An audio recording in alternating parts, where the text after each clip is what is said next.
Not wait for you all to learn more about Kiera D. Gray. All right, hang tight for intro. You've now tuned in to the Drawing Board Podcast, a powerful, thought-provoking discussion where we talk about family, relationships, ministry, community, and career. Let's see what exciting guests we have on our show today. So again, our exciting guest tonight is none other than Kiera D. Gray. How are you, Kiera? I'm doing well. How are you? Oh, I'm excellent. Thank you for asking. Welcome to the show. The Drawing Board Nation welcomes you, and we are Thank you. glad to have you here. I appreciate it. Especially with your interest, like it being Women's History Month. Like Yes. I cannot wait to hear your perspective and your vantage point and Okay. your experiences. So I'm going to start off with this question, and it's very broad. Very broad, Please okay. tell me, who is, if you had to qualify and express who is Kiera D. Gray? That is very broad. Yes, it is. Who is Kiera?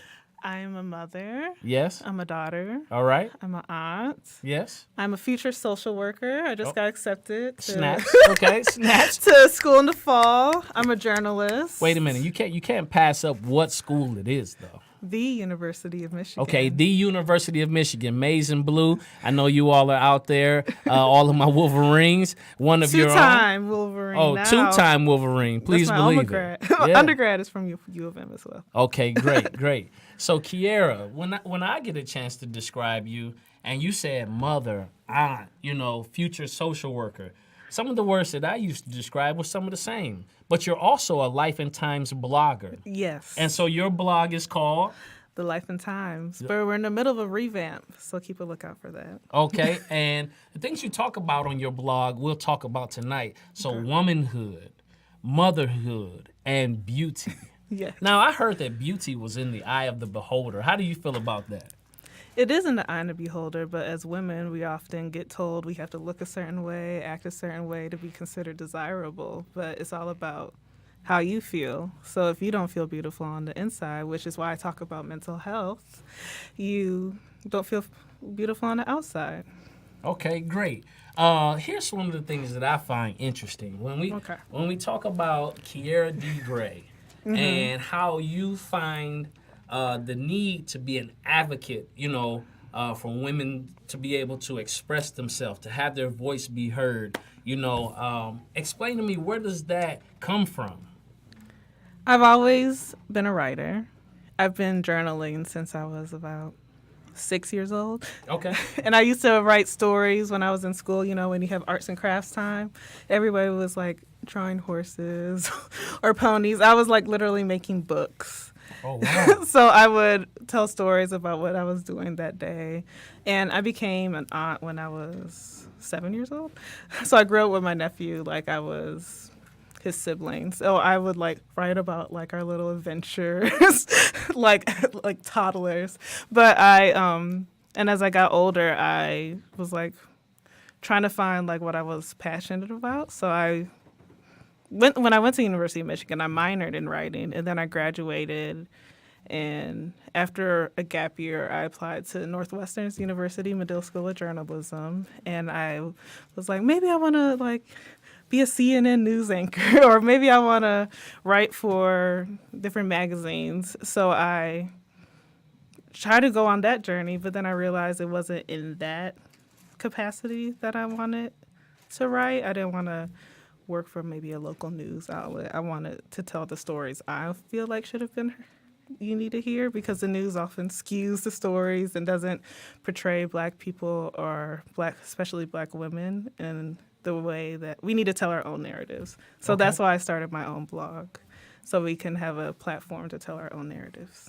All right, so you're real big about structuring your own narrative, Yes. writing in your own way, expressing your own voice. Yes. And so it was just really like a natural extension of who you are. Yes. Right? So, I always got asked, why don't you have a blog? And I was like, who wants to hear my story? right. So then I was like, okay, if somebody out there will read it, even if it's one person. Right. So, I mean, I just read your most recent blog when you were talking about what is self-care. Yes. And so when we a lot of people equate, particularly when they talk about womanhood or motherhood, they think about all of the social responsibilities and the hats that women wear. But before a woman is a mother, and she takes on the identity of, being a daughter, and then she begins to go through adolescence and grow into her, gets her own voice and begins to craft her life based upon sometimes parental expectations, sometimes their own desires, sometimes how social media may try to sculpt and what's desirable. Like, so Kiera, walk me through like what womanhood meant to you. Like, how did you discover and still yet discovering, like, how did you find your groove, your voice? Because there are a lot of women right now who like, oh yeah, I love being, my kid's mother. I love being a social worker. I love, and they can tell me about all of the different hats they wear, all of the different people who depend on them. But if we strip all of that away and just in the rawness of being woman, like what is, like, tell me about that journey. How did you become who you are now? I'm still trying to find who I am now. Okay. I feel like it's ever evolving. I feel like you're never like, if I feel like I can find myself in one day and then the next week something else will happen and I'll be somebody new. I feel like you can constantly change who you want to be, but at your core, that's a big question. I'm trying to figure that out. It is. Like, so I guess let me break it down. Like, so what matters to you? What matters to me? Right. Okay, so like you said, like when people describe themselves, like, who are you? Like they say, oh, I'm a mother and all this, but like I'm more than just my title because I was a woman before I was a mother. And that's what I'm getting to. So yes. You see a lot of, particularly, and I'm not plugging them, I'm not telling you to go exfoliate and get some Dove. That's not what I'm telling you to do. Yeah. But you see a lot of Dove commercials where, they bear skin to symbolize, like, in my natural, innate beauty, before I am anything to anyone else, I am woman, hear me roar, and the sisterhood I have, the commonality that I have that transcends race, that transcends ethnicity, that transcends socioeconomics and cultural backgrounds. Like, no, we are, like, this is Women's History Month. It is. And so, like, there have been a lot of different campaigns regarding Women's History Month. And, some of them are a little provocative, They are, But it is part of embracing, like, the fullness of being a woman and not letting anyone put any stigmas or negativity on what it means to be a woman, not allowing anyone to take advantage or to place titles on, like, what it means to be a woman. So I guess the question I'm going to, and I'm not going to leave it alone because I'm coming directly to this. Yes. And the reason that I say that is because so many women that I know and I meet haven't fully, like, brought definition to, like, what does it mean for them to just be a woman. So when, like, as a child, like, you're often told, like, you have to put yourself in certain gender roles. Like, you have to play with, Barbie dolls. You have to play with this. And, like, but I was, like, growing up, like, I was, like, I'm the youngest child of 3 brothers. You're the baby? I'm the baby. Oh, wow. I don't know if you can tell. Yeah, listen, spoiled rotten probably. Probably, yeah. Spoiled rotten. I won't deny that. Okay. And so then my dad, like, was always throwing, he's like, why don't you play basketball like your brothers? So, like, so that's already stepping outside of, like, but then I decided, I was like, I'm going to be a cheerleader. Right. When I got to high school, but like, trying to find myself in different ways, like, because when I was younger, I was maybe considered like a tomboy. I did, like, do all of the sports. I played all of the athletics. But then, like, I'm trying to find myself. I was like, let me just do cheerleading. Let me do gymnastics. Like, so I tried everything. I got to college. I majored in women's studies. I know. And that's why I'm interested in your vantage point. Because, like, yes, literally my whole degree is in about women. Right. So that's why. And I minored in African American studies. So I basically studied myself. That's what I'm saying. That's what I'm saying. And so, like, it interests me, like, that you would get to college, which is some of, like, the most developmental years that craft, like, your entire future. I was all over the place. When you pursue. Right. What I'm saying, like, so, like, you studied women and you studied, like, the woman's journey. Yes, but it was a lot of times it was white feminism. It was, and so, like, we can contrast that, and I would be interested when you talk about, like, white feminism and black feminism, like, how does that work for you? Like, how do you find that balance within yourself? And then when you talk about feminism just in general, because there are a lot of, double standards that exist out there. And when you talk about how it's defined as being a double minority, of being not just a woman, but an African-American woman, but a lot of people might say that is a negative thing, but I look at it as such an empowering thing. Like I love being a black woman. When I look at your melanin or black girl magic, like there's a whole story to be told just from like laying eyes on an African American woman. Like shape totally different, think totally different, experiences are different, strength, quality, beauty, sensuality. Like all of these things that I've got a chance to see. And like my aunts and my mother and my cousins. We're the most desired, but often the most hated at the same time. Right. So like that's what I'm. The Kim Kardashians want to be us without actually being us. Right. Yeah. And so when you think about that though, like as you're writing and you're giving that narrative about what it means for Kiera D. Gray to be an African American woman who's now in pursuit. This is your third degree, right? Yes. Of your third degree in higher ed, and you're now pursuing social work, like what do you bring to the table, that makes like encountering you so different from many other sisters that I meet? So I also have to start back from when because I'm growing up like with my mom. She's a strong black woman like this, right? But she's working on her 6th degree.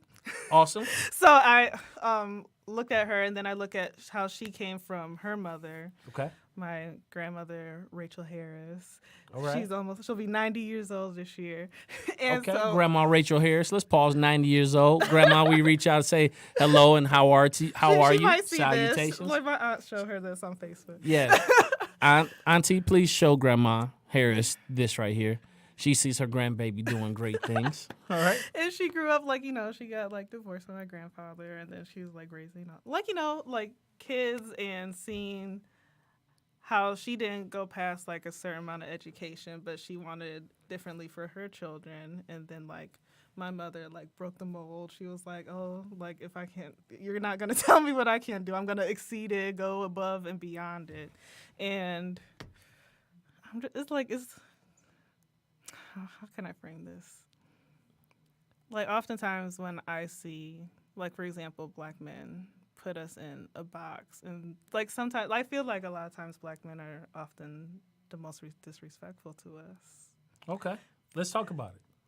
I want to know your thoughts about that, because when I see going to college and all these experiences, they feel they can put us into a box. And with gender roles, for example, just with my daughter, raising my daughter, she's a young black girl. Right. And a beautiful girl. Thank you. Yes. I got pregnant with her when I was at Northwestern University. Okay. And I feel my womanhood, I feel I often have to prove myself. I have to go above and beyond. The stereotype of you have to work twice as hard to get half. Right. And I was at Northwestern University, and a lot of times my black professors told me I should drop out when I was in school, and I was but I'm about to graduate. They're but you're pregnant. What are you gonna do? And I was I'm gonna get this degree. What do you think I'm gonna do? So then when I found out I was pregnant 2 days later, I went to South Africa, Johannesburg, South Africa. Okay. Did a documentary. Awesome. And then I went to D.C. and covered politics on Capitol Hill during the Trump campaign, which was interesting. Okay. Covering the Trump rally. Right. And I feel oftentimes it's just me working double time to just prove that I can do it, because I have a brother who's in prison. Okay. And it's he has two little babies, and I feel I have to be a role model for my niece and nephew, especially my niece though, because she's looking up and seeing I don't have this figure here, but what else can but I still have to thrive. I still have to live. Life doesn't stop. Right. So I don't know if that makes sense. I'm it trying. Does. No, it does. It makes sense, but when we're exploring your story, my story. Yeah. So yes. when I look at you telling me about Grandma Harris, yes. right? And Grandma Harris, although she didn't educationally go as far, like she had tons of wisdom, clearly. Yes. Yeah, and even though Black woman from Mississippi. right, so she was strong in her character, her morals, and her values. Those invisible, boundaries and barriers that like constructed a family that could move and go forward. So then your mother takes that wisdom, right, and then she shatters the entire mold. I mean, there's no glass ceiling.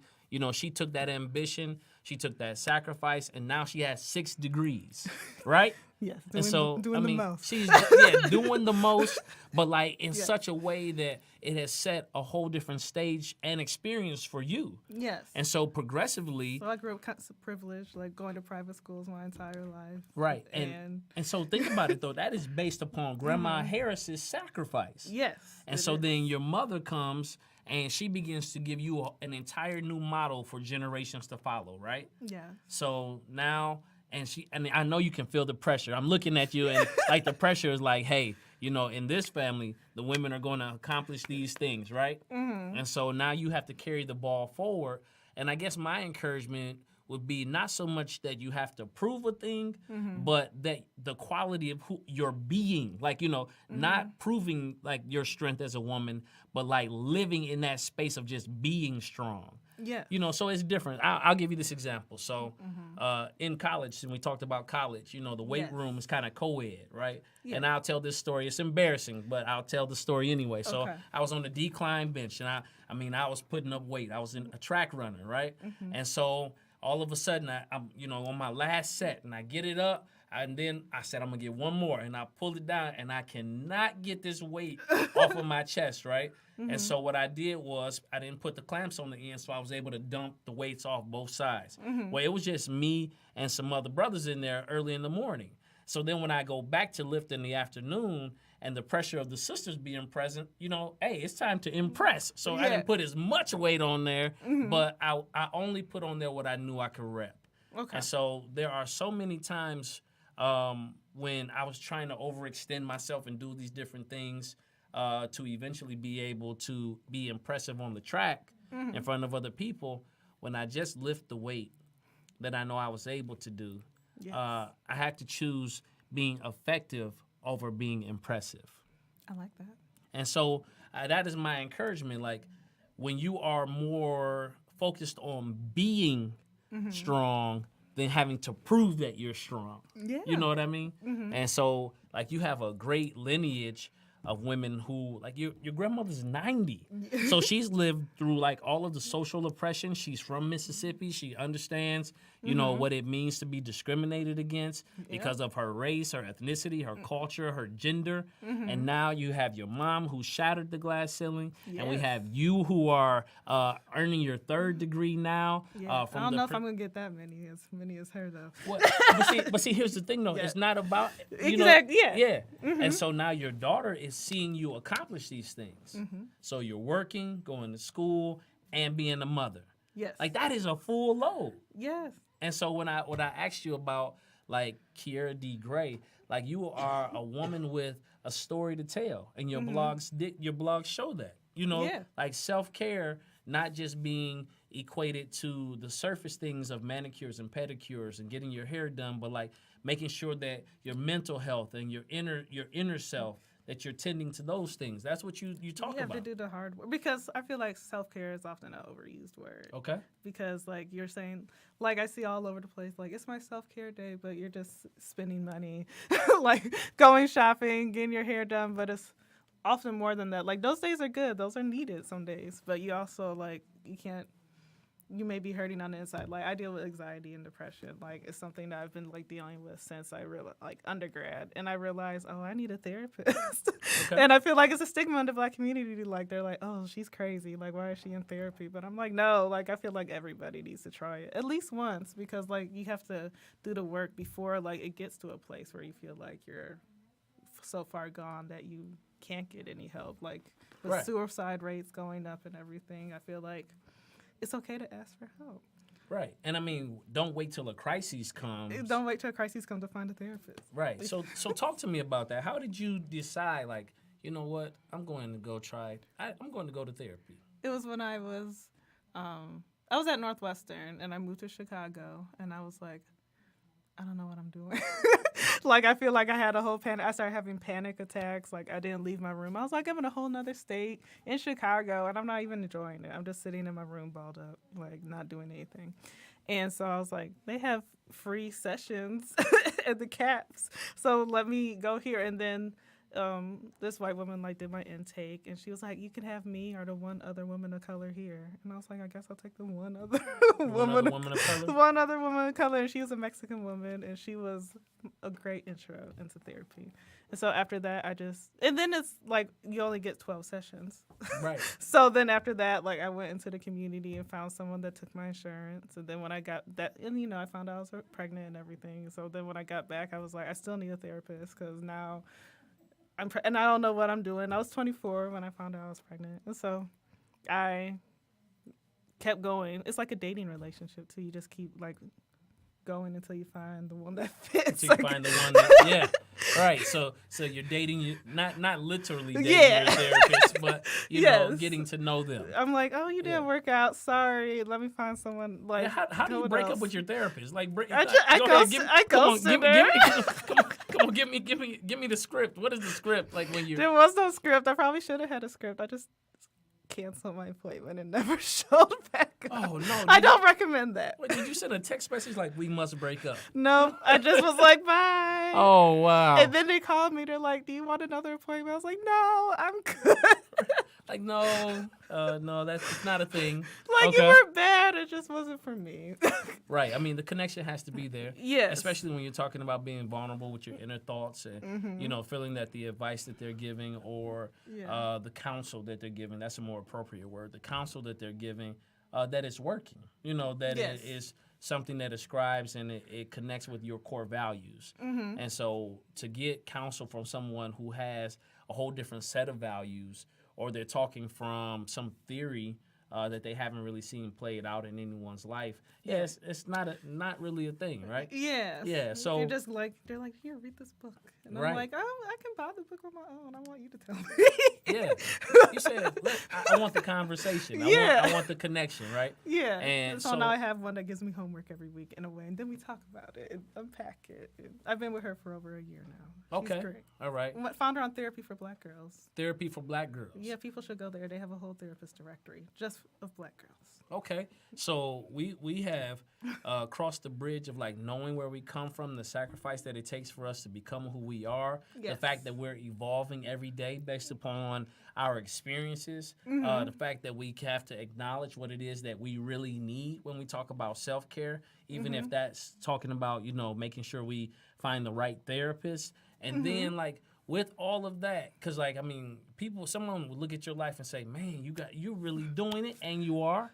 And and you are. Yeah. And so when we talk about the script of being a mom, like when I think about just in this short time, you're telling me about all of these transitions, like where you've gone to D.C. and you've covered the political campaigns for Trump, when you've, gone to Northwestern and you were in Chicago, when you went to U of M and got your undergrad in women's studies and African American studies. Now that you're becoming a social worker, life is full of different transitions. It is. And so, like, what I believe, like in transition, there's like that gap there, right? Mm-hmm. So, like coaching the transitions, right, is very important, particularly like to your emotional well-being.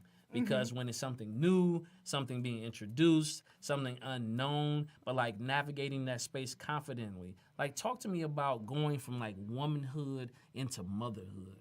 Oh, yeah. You see the transition on the slogan. Oh, yeah. Right. So going from womanhood, it was scary. Like, I feel like when I was pregnant, like, everybody came out the woodwork with all their unsolicited advice. I'm like, where was your advice when I was just bopping around the college, trying to figure things out? But now, like, they're like, for example, I had a hairstylist tell me, she's like, her and her client were like, how old are you? And I was like, well, I'm 24. They're like, you're too young to be having a kid. And I was like, what are you supposed to do with that information? And they're like, oh, she needs a father. And I'm like, are you just assuming that as a Black woman that she's not going to have a dad? Like, so all these stereotypes were like put on me, and I'm like, actually, all your stereotypes are wrong.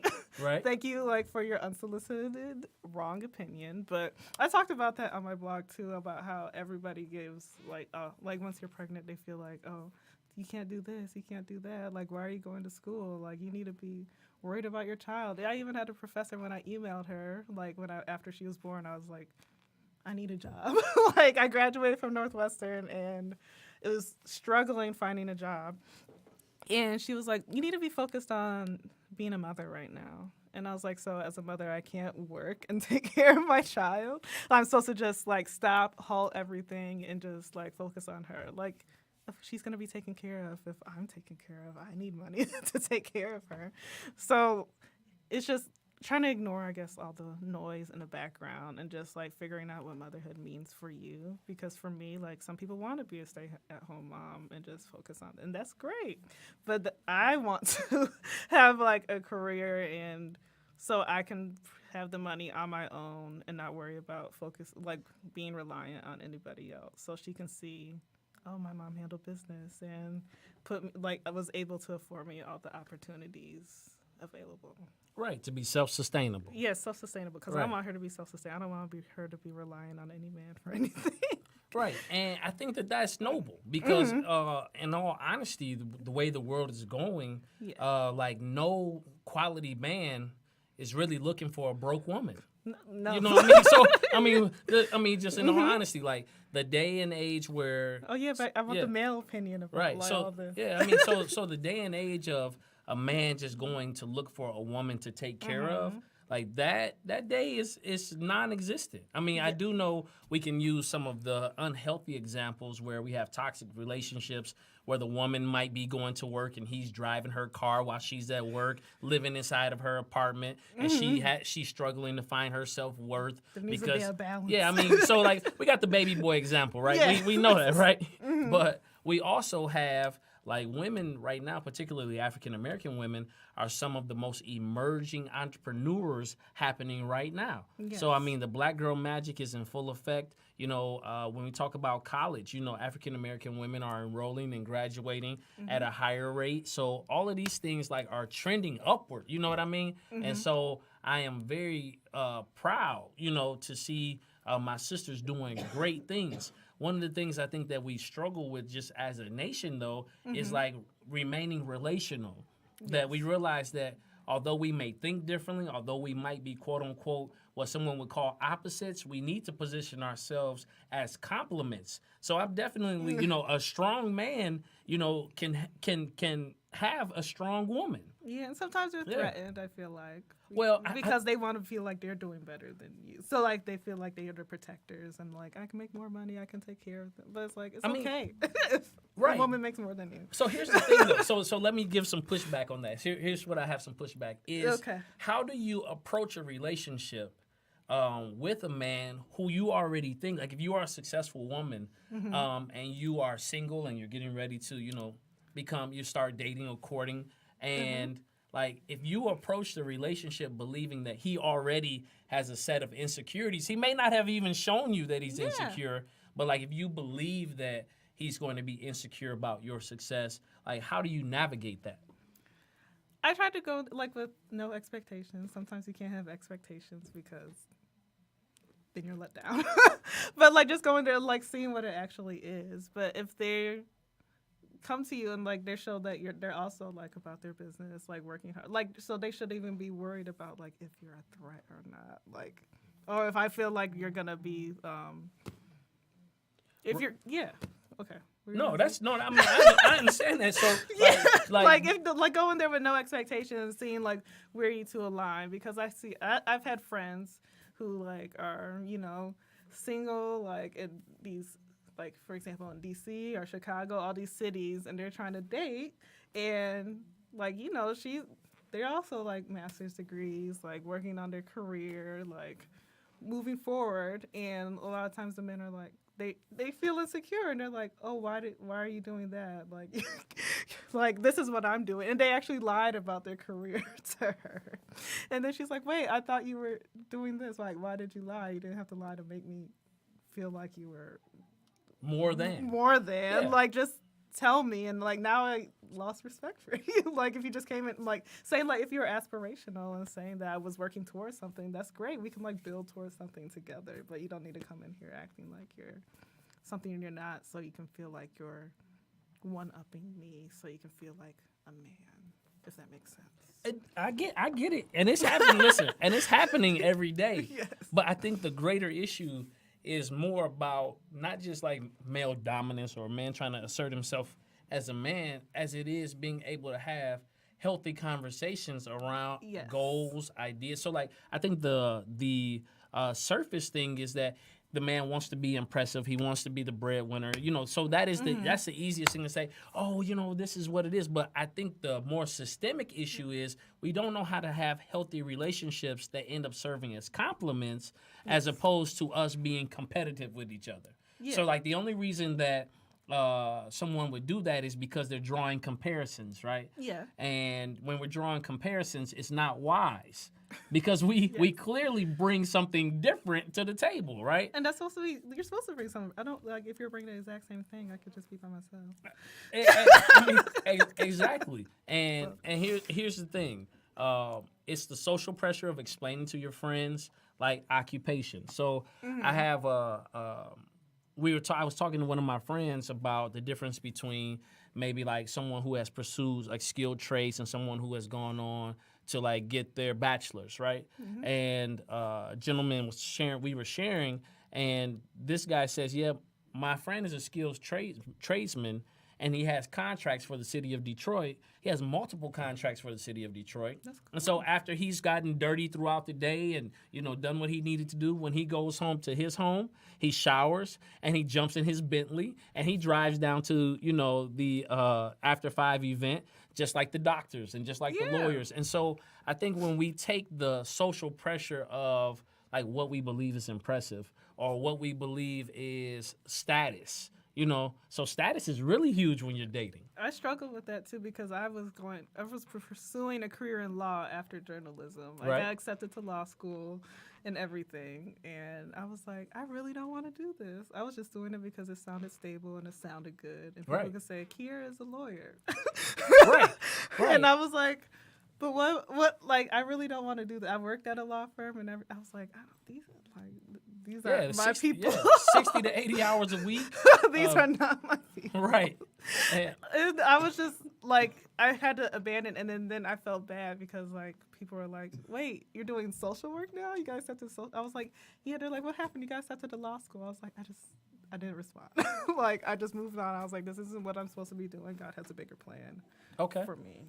So now there goes the heart of it, right? Yes. So that God has a bigger plan. Back to the drawing board. Back to the drawing board, right? Yes. And so when we look at that, like living in that authentic space of being who you are. Yes. And so when you get to that authentic space of being who you are, it serves as a deterrent to those who don't fit in that space. Mm-hmm. Or even in the conversation that you start having, like it's great to meet people, but you're on this trajectory and this path, and it enriches the experience of your life, but you know who not to let into that inner circle or that inner sanctum of who you are. It's like, okay, that's cool. It was great meeting you. Nice meeting you. And here's my advice for anybody that's dating. Now, here it is. This is Ebron 101.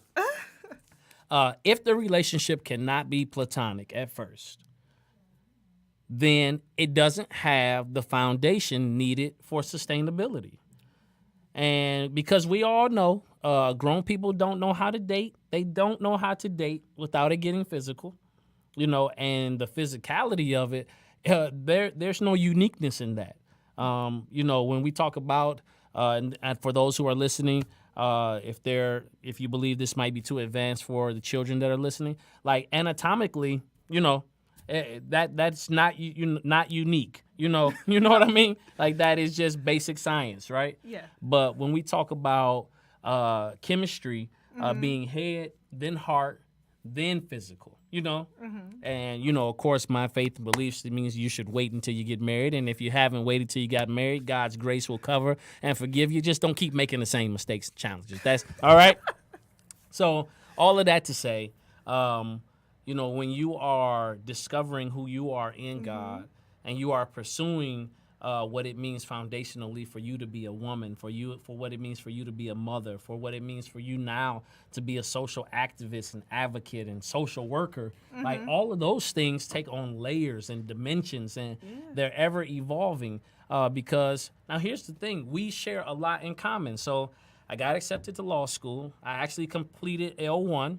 Oh, good job. And so, thank you. And so, got through that. And my wife and I, we were pregnant at the time. And so then my role as a provider and a husband and a father took precedent over me being a law student, right? So then I came out of law. But guess what I was doing at the time?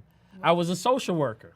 Oh, Yeah, right. So we have the same background. Right. So I found a lot of things, like looking back over it, there were a lot of things in my history, my family's history, that actually end up being worked out in my service to mankind. Right. So like I specifically worked for Head Start, and then I worked for the state of Michigan in a foster care capacity. And so like doing all of those things that set up and really closed some doors that happened in my family previously by serving other people. Like, here's the thing. Why social work? Because I'm passionate about mental health, and I feel like I want to work with women, especially mothers. Like, this is the theme. Okay. And that's why I was originally going into law, because I was like, oh, I can maybe do family law and help like women who are in domestic, like abusive relationships, or like get out of But then I was like, there's a better way I can do this, because like with my blog, I talk about motherhood, mental health, and in undergrad, I was originally applying to the School of Social Work before anything else. Okay. But I had a skewed vision of social work. I thought it was like the stereotype of, oh, it's sad, we're just going to take kids away or something. Right. I thought of Precious, Mariah Carey and Precious. Okay, you're talking about taking kids away. Yeah. And that is part of the reality, depending upon, like social work has so many facets. Exactly. Yeah. I didn't realize it has so many facets, and I was like, oh my God, like this is amazing. So I applied to Michigan as an interpersonal practice and mental health major, and a minor in social policy and evaluation. Okay. And now I'm a HRSA scholar, which is talking about behavioral health. Okay. So I was like, I was like, I can like actually work with families and underserved communities talking about mental health, and like getting rid of the stigma of seeking mental health care, and people are struggling with like mental health, like schizophrenia, bipolar disorder. In the Black community, like oftentimes you're like calling it something else. They're like, oh, they just need Jesus. They just need to go to church and pray. They'll be all right. But it's like, no, you can have Jesus and a therapist. So like, right. you can seek mental health help without, and I feel like seeing more people who look like me in the mental health field will break that barrier down in the Black community, where you're like, okay, maybe I feel a little safer talking to this person. Because on movies, you often think of just laying on a couch talking to an old white man. Right. When you're like, or a young white lady. Or a young white lady. Like it's either or. Right. But like there's like I need to see more men and Black men and women in the mental health field. And so you want to provide an opportunity, and I'm not mansplaining. I'm not. It's okay. I'm not. I Okay. just want to put that on the record. I'm just getting clarity. Yeah. So you want the underrepresented Yes. to see someone that looks like them Yes. in a position that can help them and also relate. Yes. All right. So I've been listening to you, and you believe that just really like our culture allows us to connect in a way that maybe if it was someone who was not African American or a person of color may not be able to relate. Yeah, sometimes like there's like I've heard of like Black women or men having like white therapists and being just fine. Right. But sometimes you want to talk about issues of race or like culture, and like there's that barrier there where like they maybe could empathize, but they couldn't not be able to understand it. And sometimes you just want that person who like gets it without, you're already talking about like maybe traumatic issues. You don't want to explain it on top of that. So sometimes you just want somebody who's like automatically getting it without being like, what do you mean they said that to you? Yeah. Like, are you sure that's what they meant? What do you mean when they said that? What do you think they meant? You know, exactly. And you know, well, maybe they just genuinely don't get it. You don't want to have to explain that as well. And so here's the thing that I would also ask is that, you know, and we've talked about a lot of different things where, you know, we're not overgeneralizing. We're just talking about in the larger scope of things, right? Yeah. So even though we might be African American, our experiences as African Americans, meaning like the culture, right? But then the subculture that exists inside of my own household, my family of origin, all of those things that may influence. Let's see. As behavioral therapists are going in and looking at what happens with someone with mental health, how do you plan? Like, what is the overall vision you have right now? Like, this is the mark that I want to make in this particular field. I want to have my own center. Tell me about it. Let's. And we're vision casting right here now at the drawing board. The Kiara D. Gray. What is it going to be called? I don't know. Okay, she doesn't know yet. But we're gonna. I need to get the degree first. No, we're gonna vision cast right here. Go ahead, Kiara. Tell me about your center. I want to have a center that's dedicated as a safe space for women of color. You don't have to necessarily be Black, but like a woman of color who just wants a safe space to go that offers resources that may be not feasible to, like, you know, in your community, like. Maybe you've never seen a therapist. You felt like you don't have access to a therapist or the insurance to cover it. I want to be able to offer these resources to women and have them come, like we could have workshops, talk about like our goal planning, like maybe you're a single mom, maybe you're a mom that's married, but like you don't feel supported. So you just go somewhere where you can find someone like yourself and create that sisterhood and community. Okay, cool. Now, what's Grandma's first name? Rachel. Rachel Harris? What's her middle initial? She doesn't have a middle name. She doesn't have a middle name. No. Right, okay. So why don't we call My daughter's middle name is Rachel, though. Oh, wow. Her. Oh, that's beautiful. Yes. So why don't we call it like the Rachel Harris Foundation? And, I would she would love that. Yeah, but because I would say like this, so like the Rachel Harris Foundation, Life Beyond the Struggle. See? Yeah, I'm sitting here struggling with names. I'm like, I don't know. No, I mean, and this is just a suggestion. So, like, when you think about that, cool. And like your grandmother's, like the narrative of your grandmother's life, like I think about like what type of fortitude would she had to have to like come up, you know, during those times from Mississippi. Like, how were her emotions? How did she handle the, you know, being a mother? How did she handle being a woman? How did she handle being a wife? So like all of the things that you would minister to, like underneath that foundation, like the elements, so you could have like the counseling piece, the outreach arm, the community of sisterhood. Like you could literally like build different facets of this foundation. That's so amazing. And so then from that point, it's literally telling her life story by you ministering to the women that would come there. See, that's amazing. It'll be a good legacy for her. It would be. And, you know, I think that it would always keep you kind of rooted. And then, of course, your mom with 6 degrees is going to get in there. And she's going to help it be hyper organized. Like, she's going to get a... She's super type A. Yeah, no, I can tell just from, like, conversing with you. And, Mama, we love you. Yeah, we appreciate all that you have done.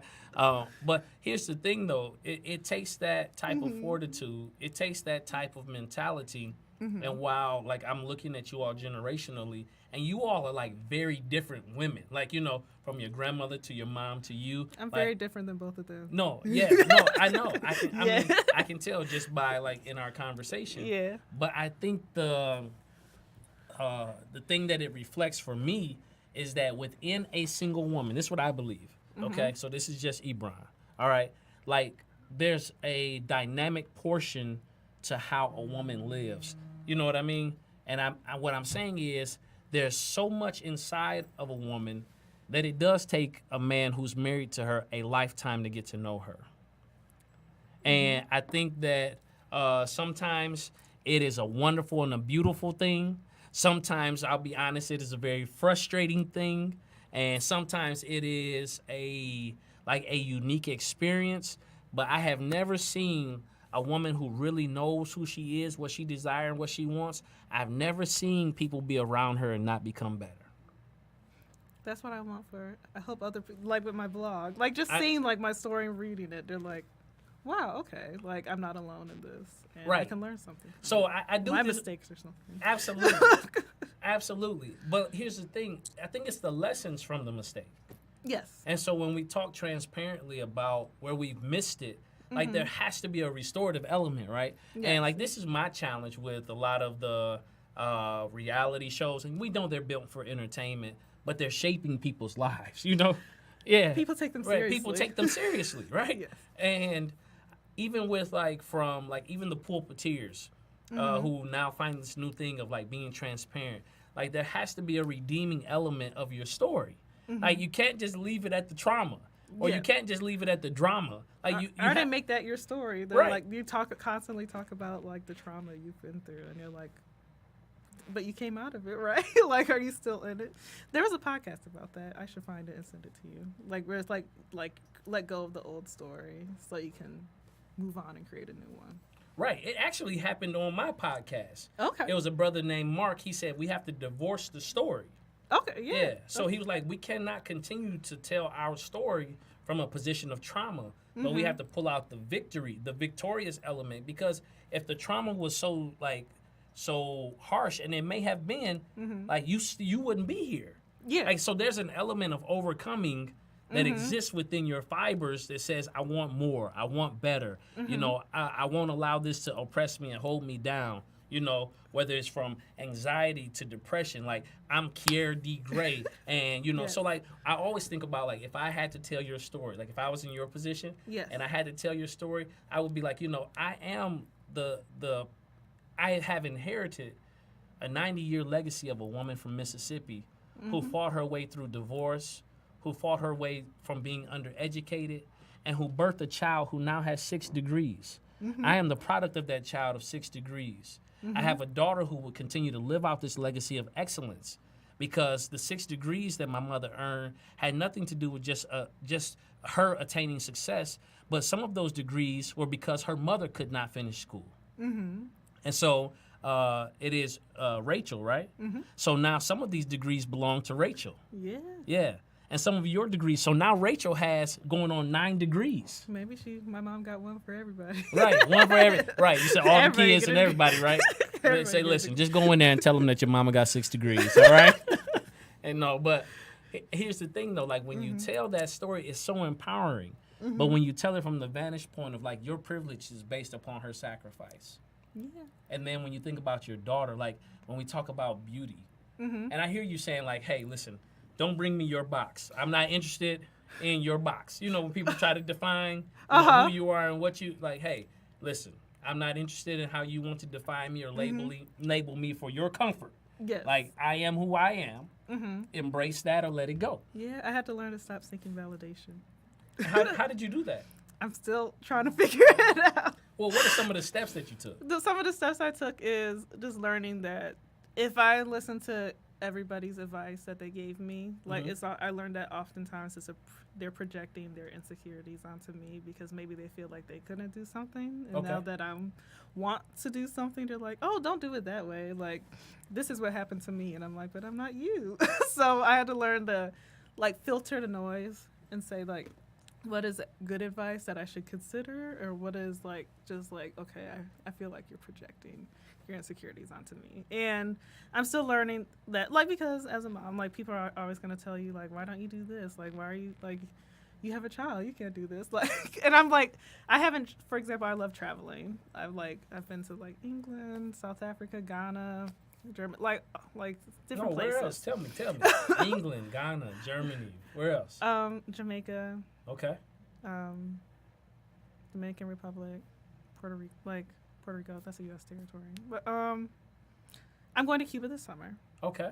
So I feel like I haven't traveled since she's been born. Like, I've taken her places to see, like her grandma in Florida, or, like, my grandma. I have another grandma who lives in Memphis. Okay. And, like, she's seen, like, them, but, like, I haven't traveled on my own, and I feel like that's something that I've let go, that I've, kind of lost myself. I'm like, oh, I have her. I can't leave her with anybody. Nobody can take care of her like I can take care of her. Right. So I'm just like, I'm not going to do this. I'm not going to do this. And then finally, like, one day my friends were like, I want to go to Cuba. Like, you haven't been nowhere. And I was like, fine. So I paid for my ticket. I'm like, now we got to figure out where we're going to stay and all that. Right. but like, just the fact of like, I'm like, it's only like 4 days. Just getting back to something that I enjoy so I can like remember who I was in a way. So I feel like I took a turn. Right. And motherhood does that, though. Yes. Right? Motherhood does that because your new priority Yes. is developing your child. Yes. Making sure they have the advantages and that they are exposed Mm-hmm. and all of those wonderful things. Yes. I mean, I have 2 children, Mm-hmm. so I've seen that process. Yes. And so there comes a time, sometimes brothers that are listening that are married, newlyweds, or gentlemen who, may have a girlfriend that's pregnant, and when she has her child, there's going to come some days, and this is just the honest to God truth, where she is only interested in being a mother. Okay? Mm-hmm. And you might feel sometimes neglected. I'm not saying that it's right, but I'm telling you that it's real. Okay? And what you have to realize is that is a huge transition. Mm-hmm. From going from womanhood to motherhood. Mm-hmm. And I mean, we haven't talked about things such as postpartum depression. Yeah, some of these things that are real, mm-hmm. that people experience, and we may qualify it or quantify it as, oh, she just tripping. Or, these, but I've no. had people tell me I wasn't depressed. They're like, you're not depressed. And I'm like, then what is this? Right. Like, just like, help me out. Like, just be supportive. That's all you have to do. Just tell them to be supportive. But watch this. Most people don't know how to handle that. Yeah. So like, even when people describe like what they may be experiencing, like those raw emotions Mm-hmm. are kind of difficult to handle. It's like, now the stability that I thought we may have had in the conversation, mm-hmm. now what you've done is, now I feel, like I'm not able to properly engage because I don't know what it is that you may need in that moment. Like when people talk about how they are feeling or where they are emotionally, mm-hmm. like the goal is to always try to get back to that homeostatic place, right? Like mm-hmm. I just want you to be good. Like, what do I need to do to make you be good? I don't even know what good looks like. Right? How do I fix this? You know what I mean? Mm-hmm.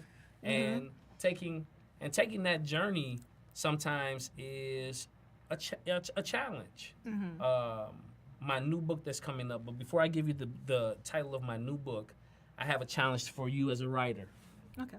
Here's the challenge. I always give everybody here that comes on the show, I give them a book to write. All right? I want to write a book. Are you up to the challenge? I am up to the challenge. I would love for you to write a book called Filter the Noise. Oh. All right? Because you have said that several times. I haven't realized that. Yeah. I have? Yeah. Okay. So, no, but having to filter the noise. Okay. The journey of Mm-hmm. Kiera D. Gray. Okay. All right, I've given you a foundation. The title? Yeah. and I've given you a book. And so the name of my new book is called The Journey Matters. Mm-hmm. And so it is helping people understand like the makeup of life are moments that occur. Mm-hmm. And it's how far do we carry that moment? How much does that moment continue to influence our day-to-day interaction? And where does that come from? That's what the book will be about. And, of course, the conference is coming up. The Drawing Board Experience, you have to be there June 22nd. I need to be there. Yeah, you have to be there. Oh, I'm looking for the flyer. I don't have the flyer right here. It's in my bag. But, the Drawing Board Experience. Boom. Need to have you there. So with minutes left, Kiera, where can they find you and find your blog? KieraDGray.com. Okay. And I'm revamping my blog. It's going to be called The Roadmap Back, which is about finding the roadmap back to yourself. Okay. And honoring yourself in the midst of motherhood. Awesome. And so keep a lookout for both titles. Okay. I might be doing a redirect. But you can also find me on Instagram at KieraDGray.com. Okay. Not KieraDGray.com, just Kiera D. Gray. So on Instagram at Kiera D. Gray. There's a theme. It's just my name. KieraDGray.com. Twitter, Kiera D. Gray. Twitter, Kiera D. Gray. And then I always say it like this. Kiera D. Facebook, Kiera D. Gray. So listen, Kiera D. Gray, all social media outlets, okay? A-Y, not E-Y. A-Y, not E-Y. Break it down. That's how you need to it's Kiera D. Gray. A-Y, not E-Y. All right? But this is Andre Ebron, the host and the founder of the Drawing Board Podcast. Remember, ladies, going from womanhood to motherhood and to beauty, it is a journey, but it's well worth it. Remember, your future is not behind you. It's not before you. It is within you. God bless. Oh my God, I was so nervous, but that was all right. I did a good job. Did I do all right? I can tell you were getting a little nervous, and so then I would try to bring it back full circle. Thank and I you. would talk a little bit so you can get. I've never been on lives. I'm like,